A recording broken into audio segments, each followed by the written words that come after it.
Maka Nabi Ibrahim mengatakan, Tuhanku yang menerbitkan matahari dari timur dan menenggelamkannya di barat. Maka kalau kau memang hebat, kalau Tuhan, coba terbitkan matahari dari barat, tenggelamkan ke timur. Tak bisa.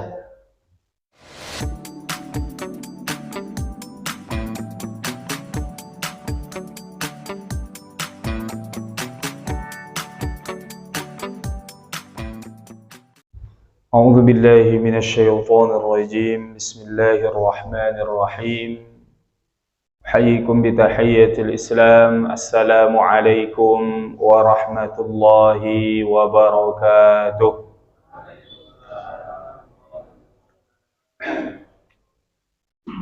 الحمد لله رب العالمين حمدا كثيرا طيبا مباركا فيه. أشهد أن لا إله إلا الله وحده لا شريك له وأشهد أن محمدا عبده ورسوله لا نبي بعده. اللهم صل وسلم وبارك على سيدنا محمد الفاتح لما أغلق والخاتم لما سبق ناصر الحق بالحق والهادي إلى صراطك المستقيم صلى الله عليه وعلى آله وأصحابه حق قدره ومقداره العظيم. وبعد رب اشرح لي صدري ويسر لي أمري واحلل عقدة من لساني يفقه قولي.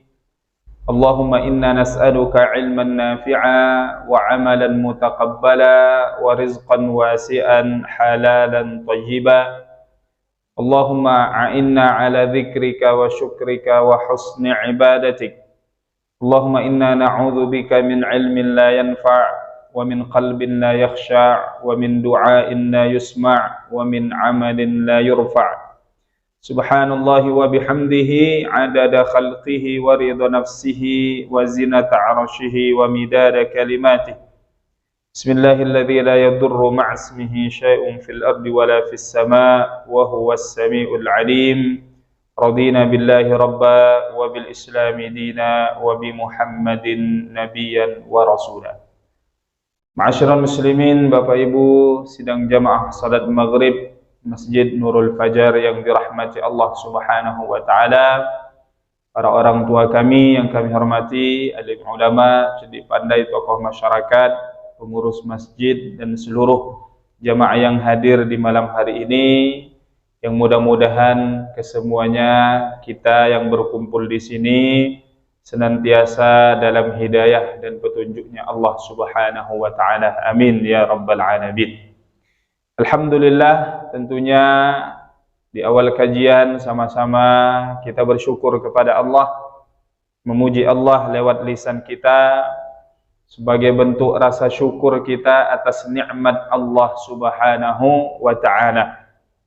Karena dengan nikmat inilah kesehatan, kesempatan, umur yang panjang, taufik dari Allah, kemudian kita sama-sama dapat meluangkan waktu kita untuk hadir di masjid, di rumah atau di tempat yang terbaik di antara tempat yang ada di muka bumi Allah Subhanahu wa ta'ala. Dan kita dipilih untuk menjadi tamu-tamu Allah. Nah, kalau bertamu ke rumah saudara saja, kita akan dimuliakan oleh yang punya rumah. Minimal disuguhi air putih, lama sedikit duduk keluar teh, agak lama keluar kopi, sampai masuk makan siang keluar makan siang. Nah, kalau di rumah manusia saja kita dimuliakan, maka tentu di rumah Allah Subhanahu wa ta'ala kita lebih dimuliakan lagi oleh Allah Subhanahu wa ta'ala. Maka masuk ke rumah Allah artinya kita sedang mencari kemuliaan dari Allah Subhanahu wa ta'ala. Apalagi kita lanjutkan selesai salat isya, salat maghrib, kita mengisi ruhiyah kita, kemudian sekarang kita mengisi pikiran kita, ilmu, yang kemudian dengan ilmu mudah-mudahan kita mudah dalam beramal. Karena amal itu adalah buah daripada ilmu. Kalau tidak ada ilmu, maka tidak ada amal. Maka babul ilmi qablal amali. Ada namanya bab ilmu sebelum beramal. Jamaah haji yang sekarang berangkat ke tanah suci, itu berapa kali dia manasik haji. Karena jangan sampai sudah lama menanti giliran, begitu datang giliran berangkat, ternyata ilmu yang dibawa tidak cukup. Akhirnya pulang tidak mendapatkan predikat hajjan mabrura, tidak mendapatkan label haji yang mabrur. Padahal kita sangat mengharapkan pahala yang kita dapatkan adalah haji yang mabrur. Hajjan mabrura, haji yang mabrur, laisa lahu jazaa'un illal jannah. Tak ada balasan haji yang mabrur itu kecuali surga Allah Subhanahu wa taala. Maka kita duduk mendengar majelis ilmu yang mudah-mudahan juga kita mendapatkan pahala di sisi Allah Subhanahu wa taala. Bersolawat kepada Nabi kita Muhammad sallallahu alaihi wasallam. Allahumma salli ala sayyidina Muhammad wa ala ali sayyidina Muhammad. Assalamu alayka ya Rasulullah. Mudah-mudahan kita senantiasa menjadikan Rasulullah sebagai uswah hasanah, suri tauladan bagi kita, panutan bagaimana menjalani hari-hari kita di kehidupan dunia, yang beliau telah mengajarkan banyak hal, telah mengajarkan bagaimana menjadi hamba Allah Subhanahu wa taala yang taat, yang patuh, yang kemudian memuliakan manusia, yang kemudian menyayangi yang kecil. Semuanya sudah dicontohkan oleh baginda Rasulullah sallallahu alaihi wasallam. Dan mudah-mudahan pula kita memperbanyak salawat dan salam kita kepada Rasulullah sallallahu alaihi wasallam. Min alamatil mahabbah, banyak mengucapkan salam kepada Rasul itu tanda cinta kita kepada Rasulullah sallallahu alaihi wasallam. Maka kalau ingin melihat, mengukur kadar kecintaan kita kepada Nabi, lihat berapa kita sanggup untuk bersolawat kepada Nabi sallallahu alaihi wasallam. Lebih daripada itu adalah ketaatan kita mengikuti syariat Rasulullah, adalah bentuk kecintaan yang jauh lebih utama di sisi baginda Rasulullah sallallahu alaihi wasallam. Maka di bulan ini kita sedang berada di musim durian. Nah, musim buah-buahan hafal kita. Musim durian, nanti tak lama lagi musim rambutan dan seterusnya. Sekarang ini kita berada di musim ketaatan namanya. Kenapa di musim ketaatan? Karena kita berada di bulan-bulan haram. 3 bulan yang berturut-turut. Sekarang kita sudah di bulan Dzulqa'dah. Sudah tanggal berapa sekarang ini? Sudah masuk ke 25 Dzulqa'dah. 5 hari lagi masuk ke bulan haram yang kedua, bulan Dzulhijjah. Di bulan Dzulhijjah, ya Rasulullah mengingatkan kita, ma min ayyamin al-amalus salih fihi, tidak ada kemudian amalan yang kita kerjakan yang dicintai oleh Allah Subhanahu wa taala melebihi amalan yang kita kerjakan di 10 pertama di bulan Dzulhijjah. Dari tanggal 1 Dzulhijjah sampai tanggal 10 Dzulhijjah. Maka sahabat bertanya, walal jihadu fi sabilillah, tidak juga mengalahkan pahala jihad ya Rasulullah, atau tidak juga pahala jihad itu mengalahkan amalan yang kita kerjakan, kebaikan, ketaatan yang kita kerjakan di 10 pertama bulan Dzulhijjah? Walal jihadu fi sabilillah, tidak juga dengan pahala jihad di jalan Allah, kata Rasulullah. Maknanya amalan kita itu mengalahkan pahala orang berjihad di jalan Allah.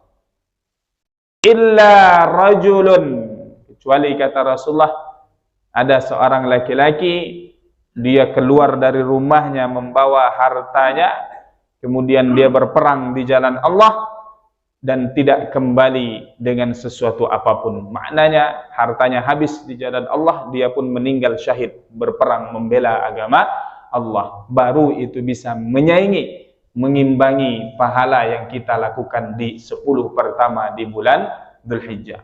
Mudah-mudahan kita persiapkan diri kita masuk di bulan Dzulhijjah nanti, kita perbanyak amal-amal soleh. Bahkan sekarang sudah masuk di bulan haram. Yang pertama Dzulqa'dah, Dzulhijjah, setelah Dzulhijjah ada nanti bulan Muharram. Jadi 3 bulan berturut-turut ini dalam surah At-Taubah ayat Allah Subhanahu wa taala tegaskan, fala tazlimu fihinna anfusakum.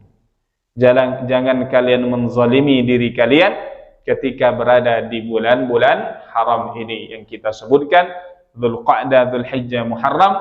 Kemudian 1 bulan yang terpisah adalah bulan Rajab. Nah, belum tentu kita sampai di bulan Rajab, ya. Maka kita jangan sampai menyia-nyiakan kesempatan. Banyak amal-amal soleh yang dianjurkan. Tentunya diantaranya yang utama, berbanyak berpuasa, sedekah, ya, baca Al-Quran, zikir. Ya, nanti di tanggal 9 Dzulhijjah kita berpuasa, namanya puasa Arafah. Di tanggal 9 Dzulhijjah, besoknya Lebaran, hari ini kita puasa. 1 hari puasa pahalanya 2 tahun diberikan ampunan oleh Allah Subhanahu wa ta'ala. Setahun yang lalu dan setahun yang akan datang. Habis bulan Dzulhijjah masuk bulan Muharram. Ada pula puasa Asyura tanggal 10 Muharram. Mengampuni dosa setahun yang lalu. Maka lihat, kita sedang berada di musim ketaatan. Maka perbanyak amal ibadah, amal soleh. Jangan sampai kita menyia-nyiakan hari-hari yang penuh dengan keberkahan ini. Tentu di bulan Dzulhijjah ada amalan melaksanakan ibadah haji bagi yang mampu dan bagi yang diberi kesempatan. Kita yang tidak berangkat, maka ketika jamaah haji wukuf di padang Arafah di tanggal 9 Dzulhijjah kita dianjurkan berpuasa. Selanjutnya, seperti mungkin setiap tahun di masjid kita ada panitia kurban. Berkurban juga di antara amalan yang baik. Tidak ada amalan yang lebih dicintai oleh Allah di hari-hari penyembelihan itu 10, 11, 12, 13 kecuali adalah menumpahkan darah, yakni al-udhiyah, menyembelih hewan kurban.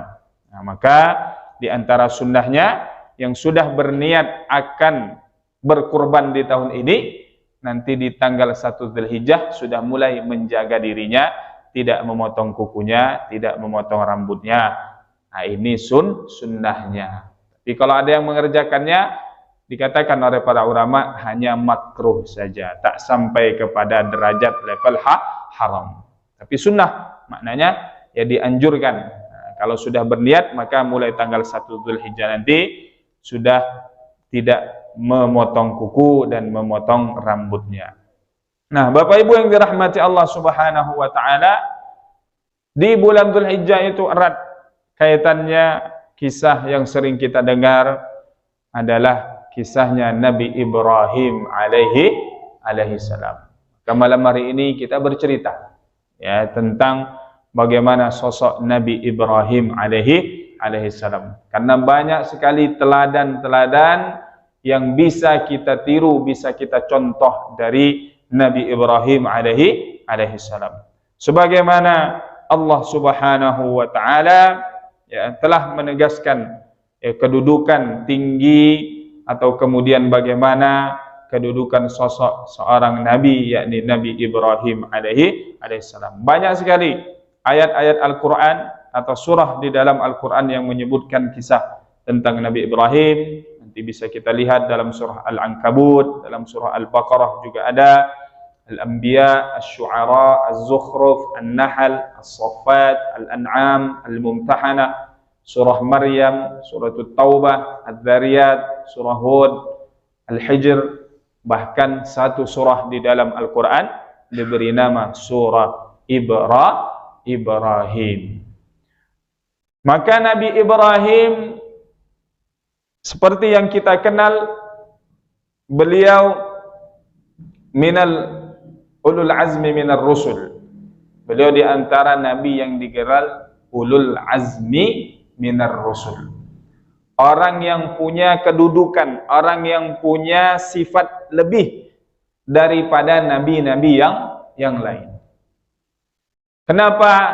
Karena diantaranya punya sifat kesabaran yang luar biasa.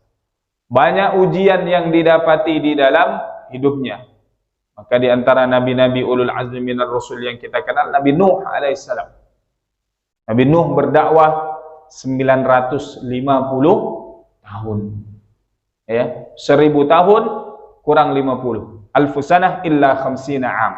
Berarti 950 tahun. Berarti umur Nabi Nuh ya bantar kisaran 1000 tahun kurang lebih. Karena seorang nabi biasanya diangkat menjadi nabi dan rasul di umur kurang lebih 40 tahun, 40-50 tahun. Karena itu dikatakan usia kematangan. Jadi kita kalau sudah usia 40, seharusnya kita lebih dekat dengan agama Allah Subhanahu wa taala.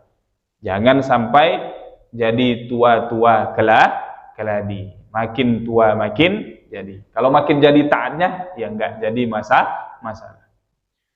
Maka Nabi Nuh 950 tahun berdakwah kepada kaumnya siang dan malam, tapi yang beriman hanya segelintir orang saja.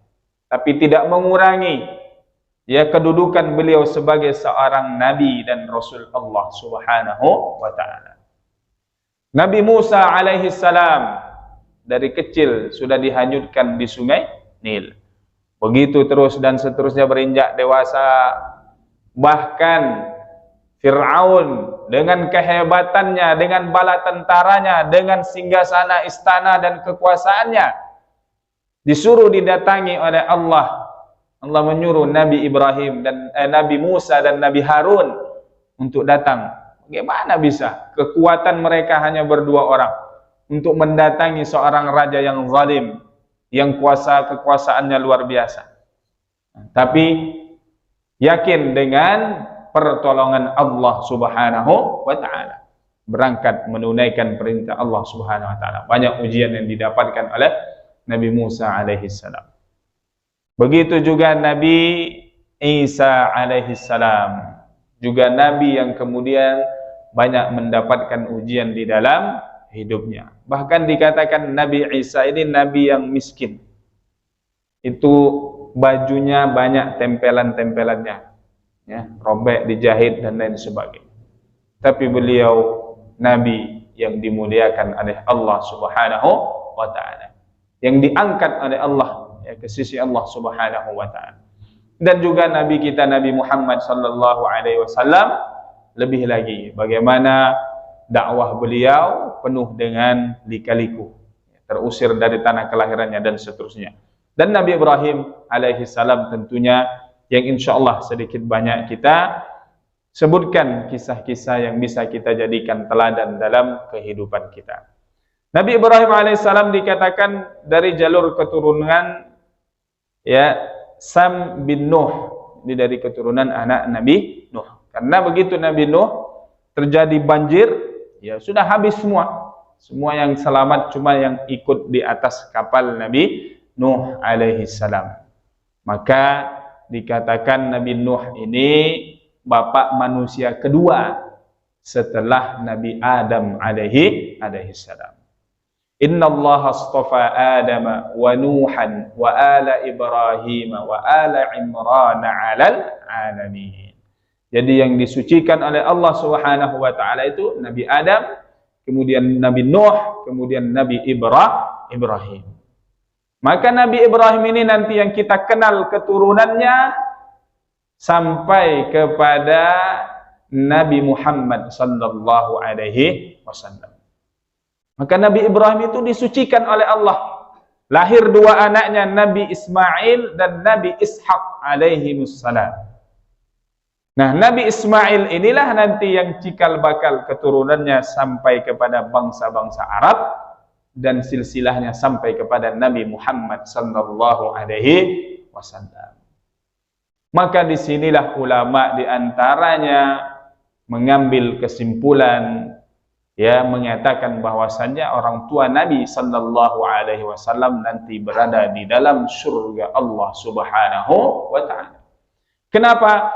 Karena Nabi sulbinya itu, ya, sel sperma ataupun yang menjadi nanti masuk kepada rahimnya Sayyidah atau Ibunda Aminah selalu dijaga oleh Allah Subhanahu wa taala. Tidak mungkin berpindah dari laki-laki yang tidak baik atau yang tidak bertanggung jawab. Maka ada kita temukan riwayat Rasulullah menyatakan tak pernah berpindah sulbi Rasulullah sallallahu alaihi wasallam itu dari hasil perzinahan, tidak ada.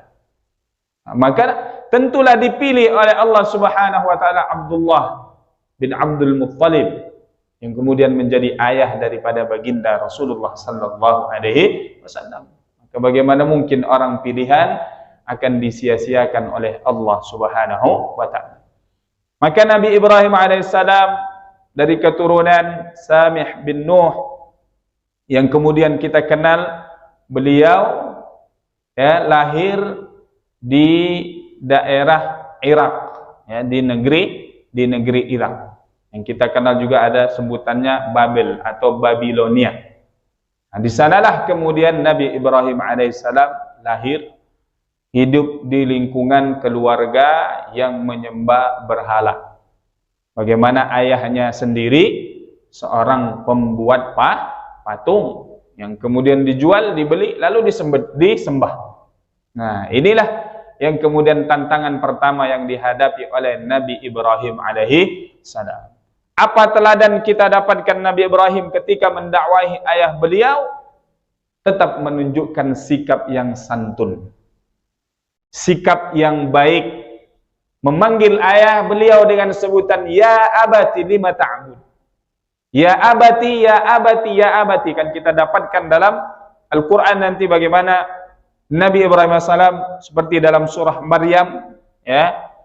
Ya abati inni qad ja'ani minal ilm. Ayat berikutnya ya abati la ta'budis syaitan. Ya abati inni akhaf. Jadi dalam bahasa Arab panggilan ya abati kepada seorang ayah itu adalah panggilan yang sangat sopan, ya. Oh, kalau kita karena mentang-mentang udah merasa ngaji 2 tahun ataupun sudah ikut pengajian, pulang ke rumah langsung, wah ayah ini sesat, ini lain sebagainya. Nah, ayah kita ya kita salah. Nah, dari sini teladan seorang Nabi Ibrahim bagaimana kepada ayah handa beliau yang walaupun kafir ataupun kufur, tidak beriman kepada Allah Subhanahu wa taala. Maka kata para ulama kita, seorang anak yang dia misalnya mu'allaf, orang tuanya kemudian masih beda agama, maka dia tetap dibebani untuk berbakti kepada kedua orang tuanya walaupun berbeda agama. Tak menghilangkan bakti seorang anak kepada kedua orang tua. Karena bisa jadi setelah dia masuk Islam dengan perangainya yang baik, sikap santunnya kepada kedua orang tuanya, justru orang tuanya akhirnya tertarik, lalu kemudian ikut anaknya masuk ke dalam ajaran agama Allah Subhanahu wa taala. Maka Nabi Ibrahim pun memulai misi dakwanya, mendakwai kaumnya yang kita kenal menyembah berhala, menyembah raja-raja, bahkan juga menyembah planet, bintang, ya, matahari, bulan. Maka Nabi Ibrahim alaihissalam kita temukan beliau di suatu ketika, ya, dalam surah Al-Quran juga dikisahkan bagaimana kaumnya itu setiap tahun ada mengadakan hari raya. Ada mereka pawai keliling kampung, pergi ke pelosok-pelosok kampung, dikelilingi kampung tersebut, desa ataupun kawasan tempat tinggalnya Nabi Ibrahim alaihissalam bersama kaumnya. Maka diajaklah Nabi Ibrahim. Maka kata Nabi Ibrahim, inni saqim, saya sakit. Jadi tidak ikut pergi.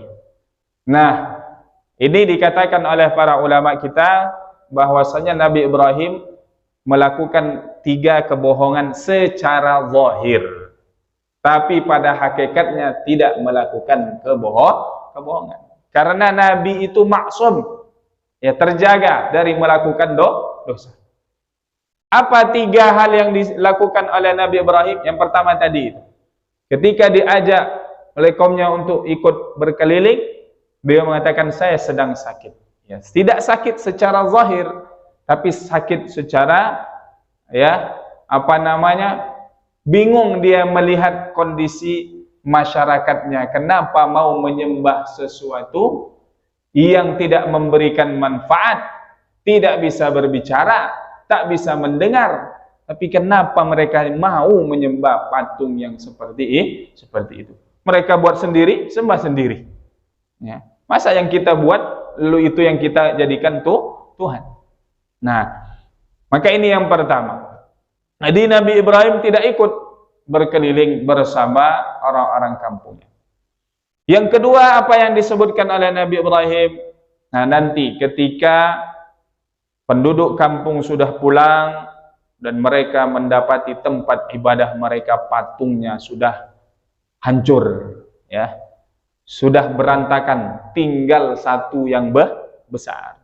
Nanti Nabi Ibrahim ditanya, karena ada yang melihat ya kejadian ini ketika ketika orang kampung sedang berkeliling, maka Nabi Ibrahim pergi ke tempat ibadah tersebut, dihancurkannya semua patung-patung yang ada, disisakan satu patung yang besar.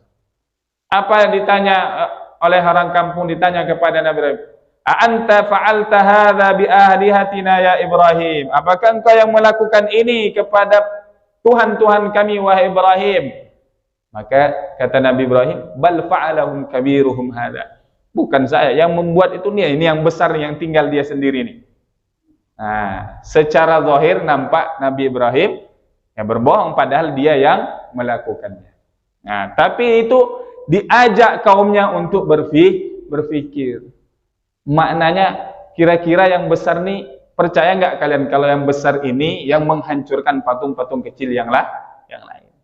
Secara akal sehat kita kan tak mungkin. Ini dia tak bisa berbicara. Nah, maksudnya mereka tahu sebenarnya yang melakukannya adalah Nabi Ibrahim alaihi salam.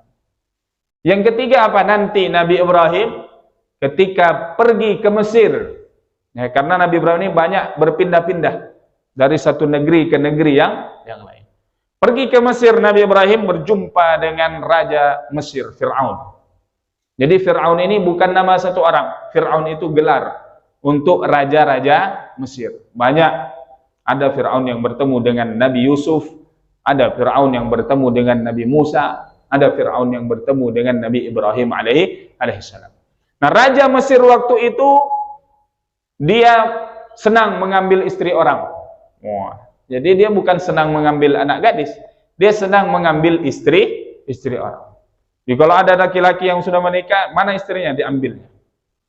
Nah, maka kata Nabi Ibrahim kepada istri beliau Sayyidah Sarah, nanti kalau ditanya saya akan menjawab, ditanya ini siapa, saya akan menjawab kamu saudari perempuanku. Karena di muka bumi ini tak ada saudara seakidah, seiman, satu percayaan kecuali istrinya Sayyidah Sarah yang beriman kepada Nabi Ibrahim alaihissalam. Maka dijawablah, dia adalah saudari perempuanku, yang dalam bahasa Arabnya saudari itu bisa maknanya luas. Maka tercakuplah di situ saudari seakidah, sekeyakinan. Maka Nabi Ibrahim tidak berbohong, tidak berdusta. Tapi meskipun demikian, karena raja ini melihat Sayyidah Sarah ini cantik luar biasa, memang cantik istri Nabi Ibrahim alaihissalam, Sayyidah Sarah ini, dia tetap ingin mengambil Sayyidah Sarah. Kemudian begitu Nabi Ibrahim melihat kondisi ini, Nabi Ibrahim salat, berdoa kepada Allah Subhanahu wa taala, minta perlindungan kepada Allah untuk istri beliau Sayyidah Sarah. Apa yang terjadi? Raja Fir'aun ini ketika ingin menyentuh Sayyidah Sarah, tangannya itu kemudian kaku, tak bisa digerakkan. Dia ketakutan. Kenapa? Apa yang terjadi ini? Bahkan dia minta kepada Sayyidah Sarah untuk lakukan sesuatu agar tangan saya ini bisa bergerak kembali. Sayyidah Sarah berdoa, kemudian tangan raja itu bisa bergerak kembali. Diulang lagi kedua kalinya, begitu lagi sampai ketiga kalinya, baru dia kapok, baru tidak mau menyentuh Sayyidah Sarah. Apa yang terjadi selanjutnya?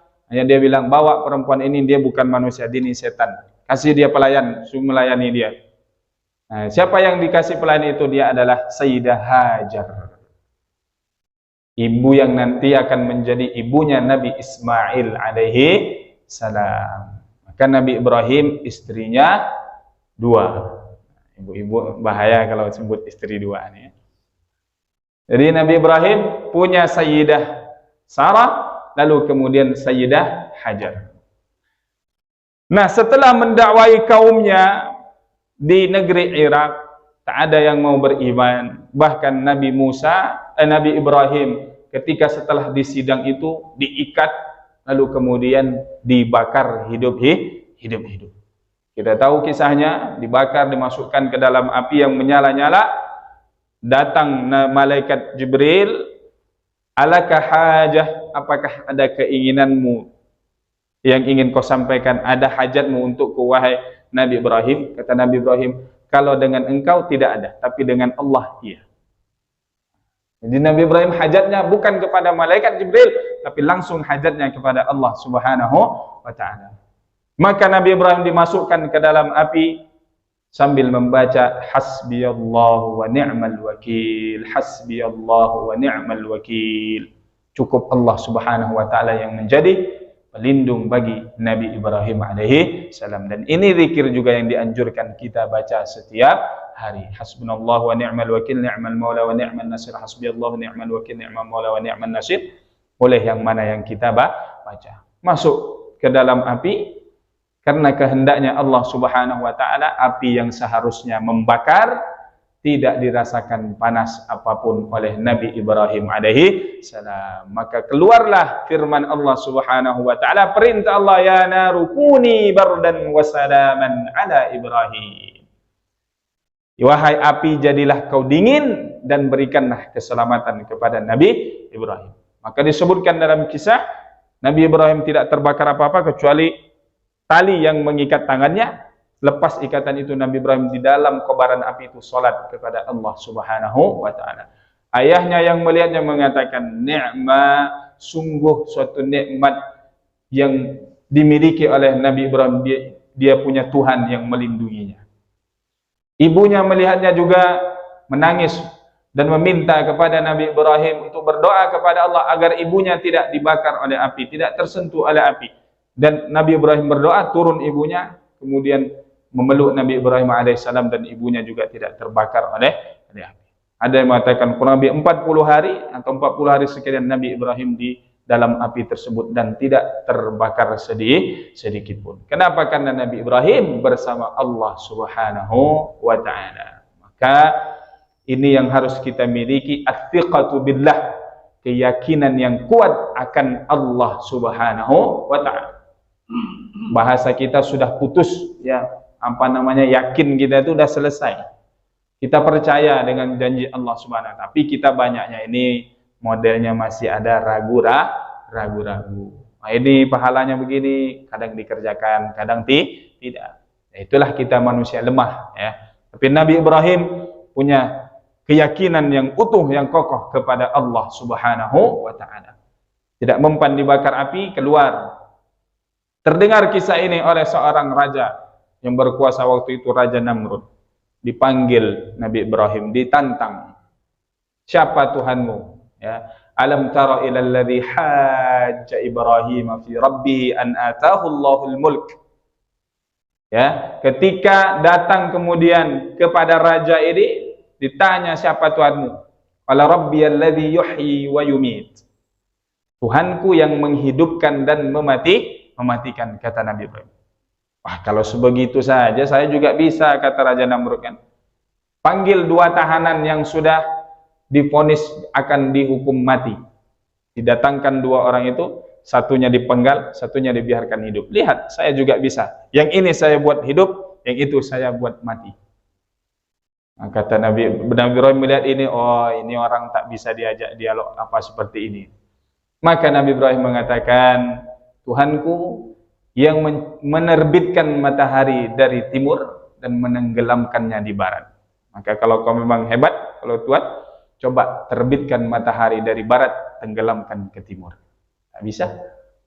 Nah, maka orang-orang kafir saat itu berpikir, berarti Tuhannya Nabi Ibrahim alaihissalam beda yang disembah oleh Nabi Ibrahim dengan raja tersebut atau penduduk kampung tersebut.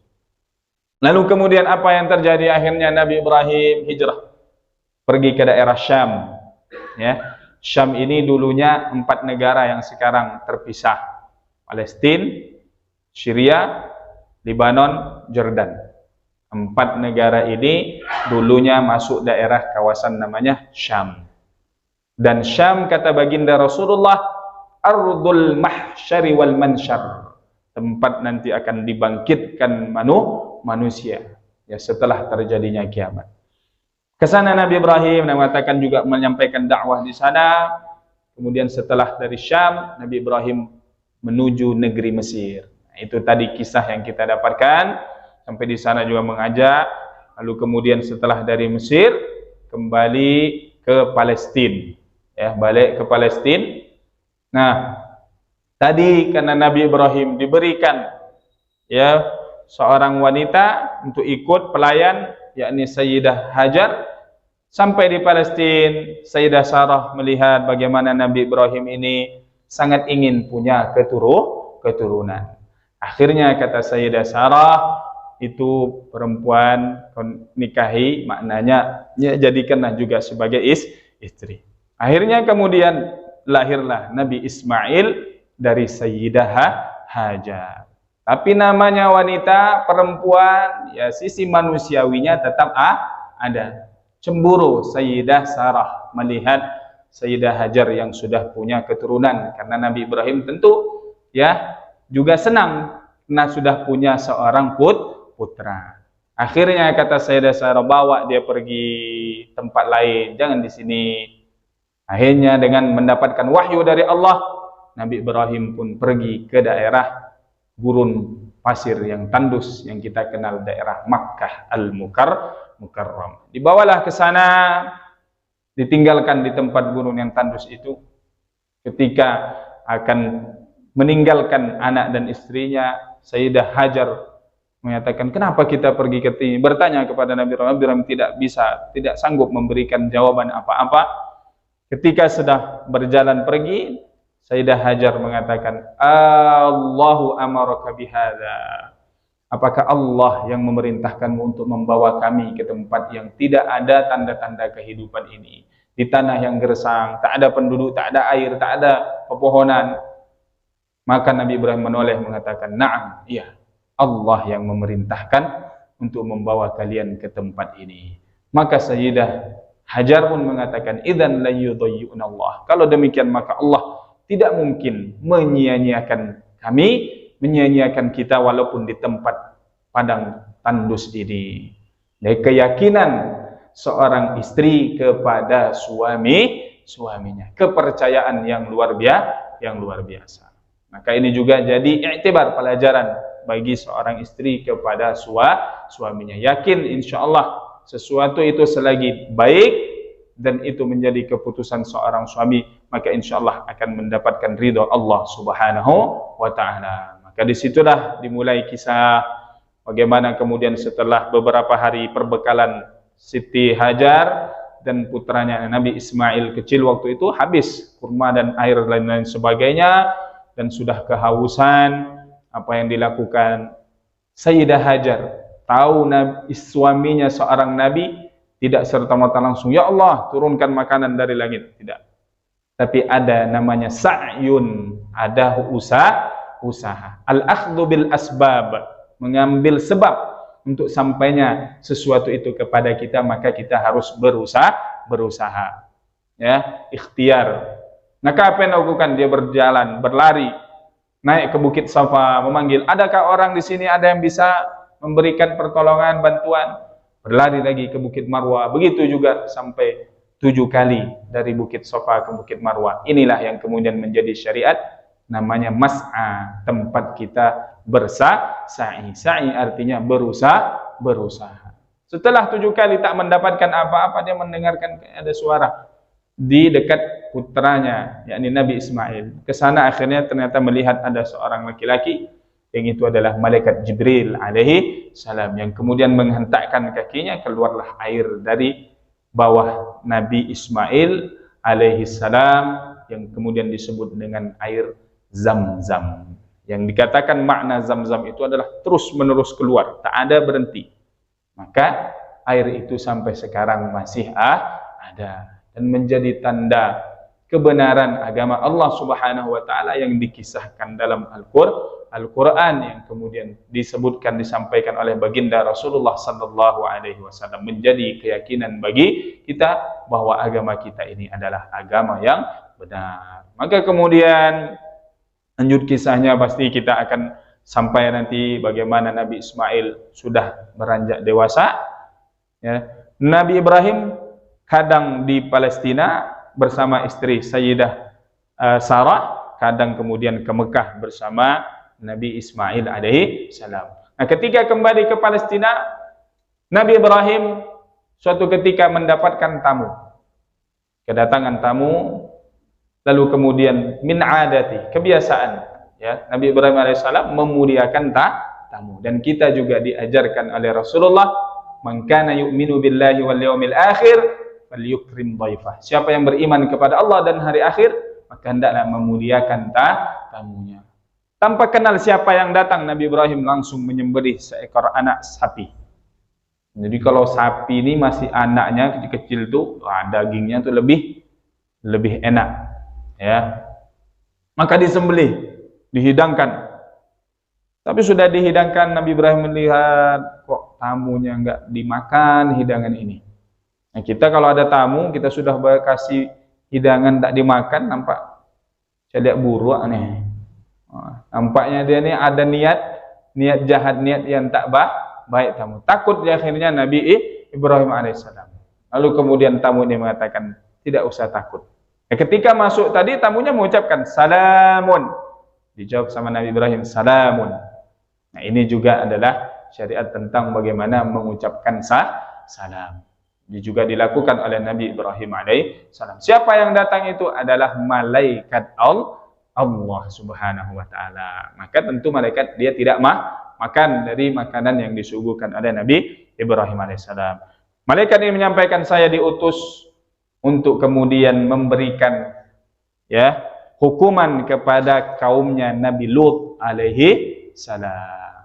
Karena Nabi Lut adalah keponakan Nabi Ibrahim alaihi salam. Fa amana bihi Lut. Maka selain istri beliau Sayyidah Sarah yang ikut beriman juga waktu itu adalah kemudian, ya, ponakannya Nabi Lut alaihi salam.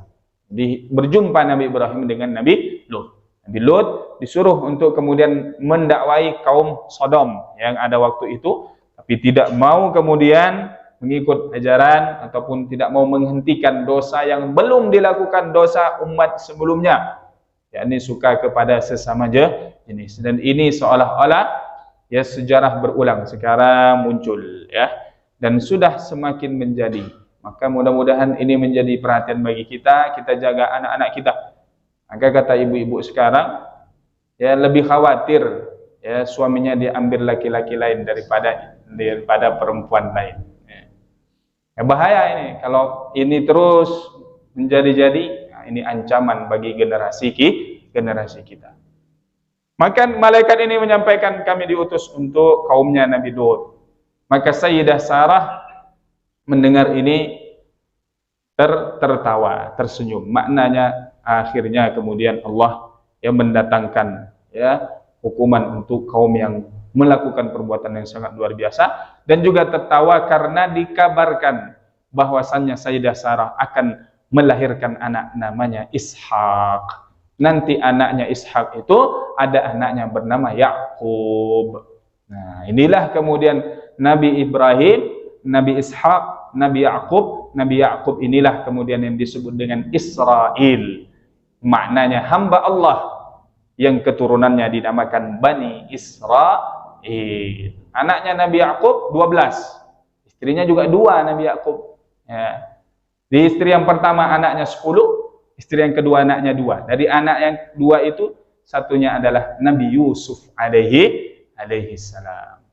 Maka tertawa tersenyum Sayyidah Sarah ini mengatakan, bagaimana mungkin saya bisa punya anak? Saya ini sudah tua, ya. Bahkan dikatakan Nabi Ibrahim ketika punya Nabi Ismail itu usia Nabi Ibrahim 86 tahun. Berarti berapa usia ya hampir 100 kurang lebih. Ya, dan sudah kalau bahasa kita diponis Sayyidah Sarah itu tidak bisa melahirkan anak. Dan ini suamiku sudah tua juga, kata Sayyidah Sarah kepada mereka. Maka kata mereka, ata'jabina min amrillah, apakah engkau harus tak heran, ya, maksudnya dengan perintah Allah Subhanahu wa taala, dengan ketetapan Allah. Ya, kalau Allah yang berkehendak, tidak ada yang tidak mungkin. Maka Sayyidah Sarah pun walaupun di usia yang sudah tua melahirkan seorang anak, Nabi Ishaq alaihi salam. Maka di sini juga kita dapat pelajaran, kadang kita diuji lama baru diberi keturunan oleh Allah, jangan berputus asa. Ikuti doa Nabi Ibrahim alaihissalam, Rabbi habli minas salihin, Rabbi la tadharni fardan wa anta khairul warithin. Doanya Nabi Zakaria, Rabbi habli min ladunka dzurriyyatan thayyibatan innaka sami'ud du'a. Karena Nabi Zakaria juga diuji dengan lama baru diberi keturunan seorang anak, yakni Nabi Yahya bin Zakaria. Nabi Yahya juga adalah nama, tidak ada nama sebelumnya. Sebelum Nabi Yahya itu nama pertama yang dimiliki orang manusia, Yahya adalah Nabi Yahya alaihi salam. Maka dari sinilah kemudian Nabi Ibrahim alaihissalam juga punya keturunan, punya anak Nabi Ishaq. Kemudian balik lagi ke Mekah, lalu disitulah Nabi Ibrahim mendapatkan mimpi yang disuruh menyembelih putranya Nabi Ismail alaihissalam, yang kita kenal dengan syariat sekarang adalah berkurban. Sudah ditanya kepada anaknya, ya, bagaimana pendapatmu? Justru anak yang mengatakan, if'al ma tuhmar, satajiduni insyaallah min as-sabirin. Lakukan ya Allah, ya wahai ayahku, apa yang diperintahkan, kau mendapati aku seorang yang sabar. Bahkan ketika akan disembelih, kata Nabi Ismail, ya, tutup mata ataupun jangan kemudian melihatku, karena takut nanti engkau akan berubah pikiran karena tak sanggup melihatku. Pisau sudah diasah setajam mungkin, begitu digorokkan di leher Nabi Ismail, tidak mempan, tidak berdarah. Kata Nabi Ismail, yang kuat ayah, yang lebih keras lagi, lebih tegas.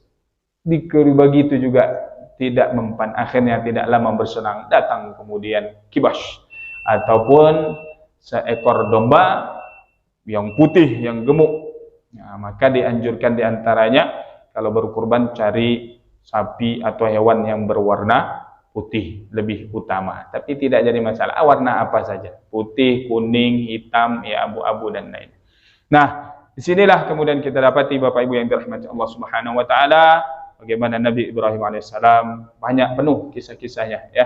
Masih ada nanti bagaimana Nabi Ibrahim kemudian membangun Ka'bah, lalu kemudian disuruh menyeru manusia untuk datang melaksanakan ibadah haji, seperti yang kita tahu sampai hari kiamat tidak akan putus yang namanya ibadah haji. Kemarin sempat berkurang saja karena virus corona, tapi tetap ada yang melakukan haji, tetap ada yang berhaji walaupun jumlahnya tidak seberapa. Nah, ini Bapak Ibu yang dirahmati Allah Subhanahu wa taala, mudah-mudahan kita dapat meneladani Nabi Ibrahim alaihissalam, keluarganya, dan juga kita jadikan sebagai teladan bagi keluarga kita insyaallah taala. Demikian Bapak Ibu yang dirahmati Allah Subhanahu wa taala yang dapat kita sampaikan di malam hari ini. Wallahu a'lam bishawab. Yang benar datangnya dari Allah, yang salah dari kami sendiri. Ihdinas siratal mustaqim. Allahumma ja'alna minal ladzina yastami'una al-qawla fayattabi'una ahsana. Allahumma inna nas'aluka al-huda wat-tuqa war-ridha wal-'afafa wal-ghina. Rabbana waj'alna muqimas salati rabbana wa taqabbal du'a.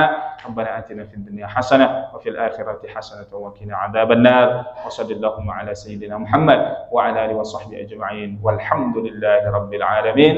Wassalamualaikum warahmatullahi wabarakatuh.